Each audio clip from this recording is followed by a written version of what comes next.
Yeah.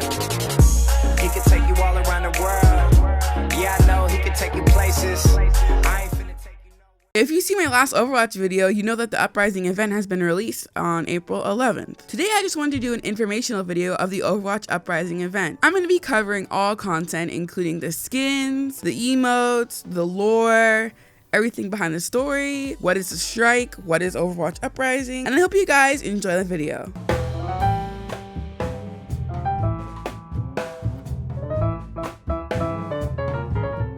The first thing we're going to look at is the Overwatch Uprising event information on the website. So it says Overwatch Uprising, there's a little video trailer. Just if you guys want to check out the little trailer, I'll link this below. And then it's just going to read this little blurb here that says, revisit Overwatch's glorious past. Experience a pivotal moment in history from before the fall of Overwatch. Join a strike team of Overwatch agents, including the newest recruit, Tracer, as they undertake a vital mission to stop an Omnic uprising in King's Row. Drop into the action and play as one of the 4 charged with completing the critical objective. As always, your efforts will be rewarded. You'll earn Uprising loot boxes as you play, unlocking new cosmetics, highlights, emotes, and sprays themed after the key moments from throughout the history of Overwatch. Uprising loot boxes are also available for purchase, but hurry, they get re-encrypted and filed away in the archives come May 1st. And then we got the Relive Tracer's first mission. Journey 7 years into the past and join a group of Overwatch agents fighting through the streets of King's Row to quell an uprising led by Null Sector, a rogue group of Omnics. Team up with your friends and play as Tracer, Torbjorn, Reinhardt, or Mercy to defeat the robots and liberate the city. There are no reinforcements, failure is not an option, and the future depends on you.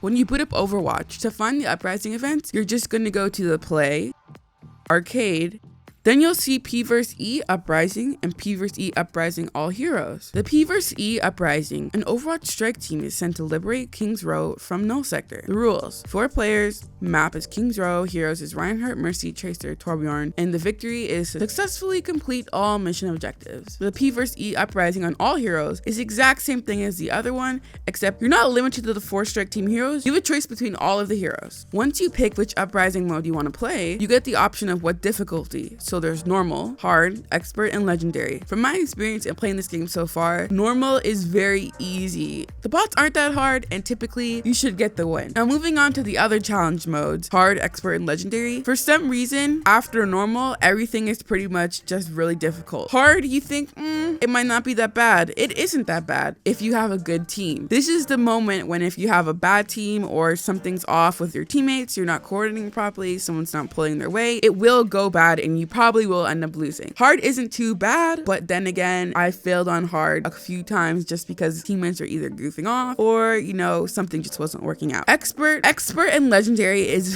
very difficult. The bots basically auto aim on your forehead and it deals a lot of damage. And lastly, there's legendary, which self-explanatory, it is a legendary mode and they're not kidding when it says face the overwhelming might of the Null Sector. Because let me tell you, I have not completed legendary at all. I've gotten past the first 3 hacks, and then when it comes to protecting the payload, but we're gonna explore what that all means in the next part of the video.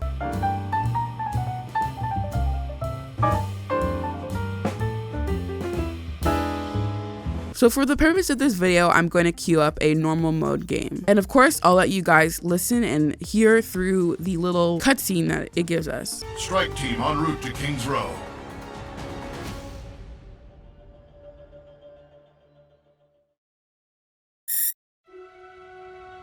"20 years after we won the war against the Omnics, we were no closer to living together in peace.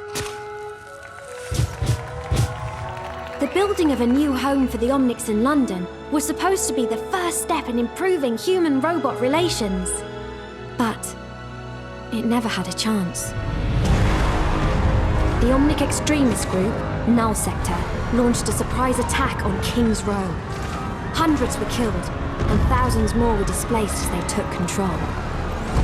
Now, they are hunting down the last of the survivors. It could be the beginning of a new war between humans and Omnics. Unless we can stop them. Commander Morrison has sent our strike team to liberate the city. It's my first mission, and the only way to save my home. I hope we're not too late.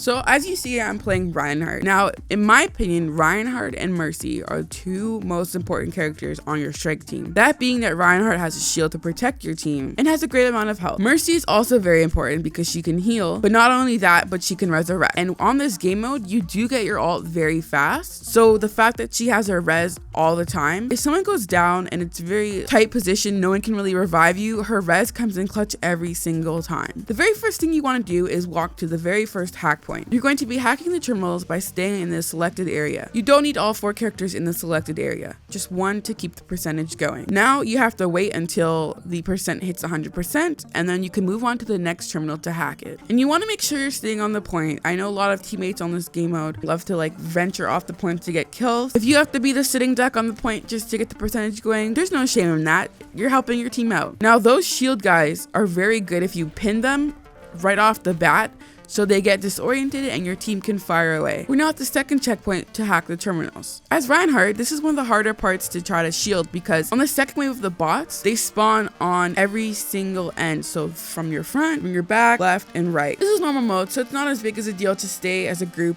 too much, but it's important to keep this in mind for the harder difficulties. Now we are on our way to the third and final hack. Most of the Omnics will swarm in through the front and the right top side. Some will spawn through the little door on the left, but that's not usually a big issue. This point in particular isn't too hard to defend. The only issue is a lot of the shielded bots will spawn to 2 to 3 to 4, especially on the higher modes, and that can get very difficult. Once you've completed the hack, you need to rendezvous at the payload. Everyone needs to be inside the payload circle for it to start the next point of the mission. Now this next part of the mission, you're basically defending the payload for 4 minutes. It first starts off with spotting null troopers, and then you get the slicers. These slicers don't attack you, but they will attack the payload. Inspires confidence, doesn't he? All sector forces are inbound.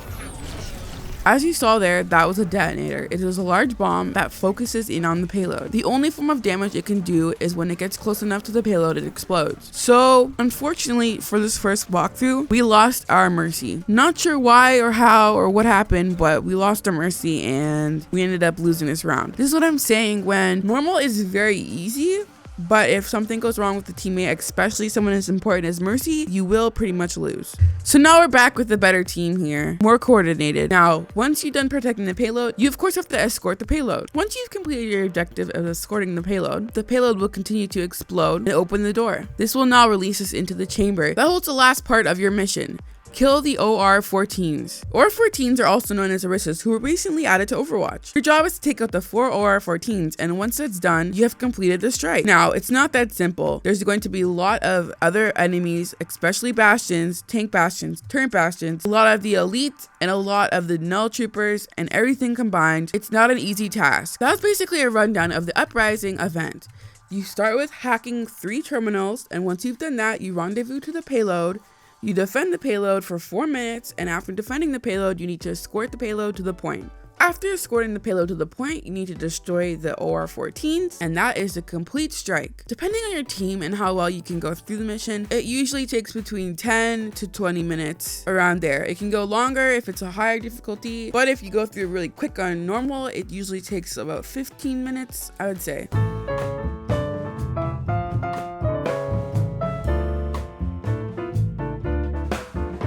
Now that we've gotten through what the actual strike is and how to get through it, let's look at all the goodies that come after. So let's start off with, of course, the best of the best, the skins. Overwatch released 10 new skins with the Uprising event, 3 new highlight intros, 3 new emotes, and a ton of sprays. We got McCree in his Blackwatch skin. We got Torbjorn, and he comes with actually 2 skins. He has the Ironclad, Chief Engineer Lindholm. We have Orisa in her Null Sector skin, Tracer in her Cadet Oxton. We have Mercy with her Combat Medic Ziegler, and Genji with his Blackwatch skin, Reinhardt with his Lieutenant William, Bastion with his Null Sector, and lastly, Widow with her Talon skin. The next is the highlight intros. We have the Torbjorn My Baby, the Diva Selfie, and the Zenyatta Perspective. And basically we have the new emotes, but the one emote that stands out the most, Soldier 76's push-up emote. Everyone's talking about it, everyone loves it. It's a pretty badass emote, and a lot of people are actually exploiting it and using it in very creative ways. Now I'm just going to showcase some of the new sprays. I'm not going to show all of them, but here are some of the ones that I think are really awesome, cool, or important to the story of Overwatch.